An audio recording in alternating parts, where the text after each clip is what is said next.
aad wax ka baran karayso ama wax uu aqoon u leeyahay waxa laga yaabaa marketing aad ganacsi ku jirto waxa laga yaabaa marketing inuu aqoon u leeyahay midka waxa laga yaabaa sales inuu aqoon u leeyahay midka waxa laga yaabaa habka wuxuu loo brand gira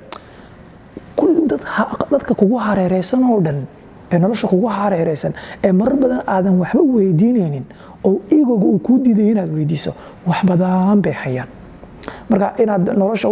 aad u noqoto ilmo yar oo kale oo ayaa muhiim ah oo ah inaad aad cid walba wax ka baran karayso ilmuhu yar uma aabayelo waxyaabaha dadku waaweyn wax u baran waxbarashada ugu adag tahay ilmuhuna ugu fududahay waxyaabaha ka midka waxa weeye ilmuhu malahan waxyaabahan limiting beliefs kan anaga inagu xirxidhan silsilada anaga isku xidhna waxa ma baran karto waxa ma yeeli karaysa arinta labaad ee weyn waxa weeye inuu hebel miyad wax ka baranaysaa saacadan hebel miyad hebelkii challenge inuu kula jiro laakiin isma odhanayo ilmuhu yar laakiin waa ka duwan yahay ilmaha yar waxa ma baran kartid waxa ma yeeli kartid kuma xidhna sidoo kalena kuma xidhna arintan ah hebel waa challenge baad kula jirtaa ama hebel miyad saacadan iyo dhigi kartaan iyo kutubkan iyo akhri oo ama waxan ii faa'iiday miyad dhigi karaysaa arinta iyagana kuma jirto qof waliba wax bay ka bartaa wax walaal hareerooda maraya wax bay ka bartaa marka arintaas oo kale muhiim ah aqoontuna at the end of the day qofka heerka gaarsiisa waa halka kutubkii xiliyatu talib ilm bari waxaan ka akhriyay ardayda loogu talagalay inay akhriyaan ka hor intaan daraasaadka iyo aysan bilaabin waxaan ka akhriyay yani sheekhu wuxuu leeyahay waxa jira saddex shibribo aqoontu leedahay ama aynu dhahay saddex jaranjarada koowaad qofku markuu koro takabara wuu is weynaysiiyaa oo saddexda kutub uu bartay baa ka dhex qaylinaya wax walba inuu yaqaano isku haysta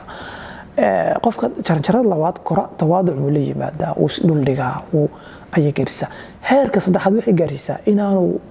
isu arkaba inaanu waxba aqoon